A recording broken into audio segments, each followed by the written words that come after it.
ஜெர்மனியின் ஐசனாச்சில் நடந்த ஒரு பெரிய வரி ஏய்ப்பு நடவடிக்கையை சுங்க அதிகாரிகள் கண்டுபிடித்தனர். ஒரு கியோஸ்க் நிலையத்தில் நடந்த வரி சோதனையின் போது உடைந்த ஜெர்மன் வரி முத்திரைகளுடன் கூடிய ஹொக்கா புகையிலை மற்றும் வரி விதிக்கப்படாத 3 மின் சிகரெட்டுகள் ஆகியவற்றை அவர்கள் கண்டுபிடித்தனர். இதன் பின்னர் அங்கு மேலும் சட்டவிரோத பொருட்கள் இருக்கலாம் என அதிகாரிகள் சந்தேகித்தனர். கியோஸ்க் நிலையத்திற்கு வெளியே மின் சிகரெட்டுகளின் பொதிகளுடன் பூட்டப்பட்ட கார் ஒன்றை அவர்கள் கண்டனர்.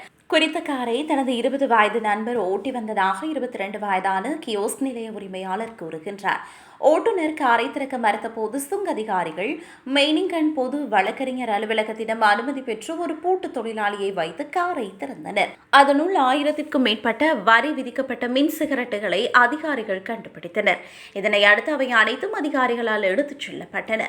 தற்போது மின் சிகரெட்டுகள் அடங்கிய பொதிகளை அனுப்பியவர் ஓட்டுநர் மற்றும் கார் உரிமையாளர் ஆகியோரை அதிகாரிகள் விசாரித்து வருகின்றனர்.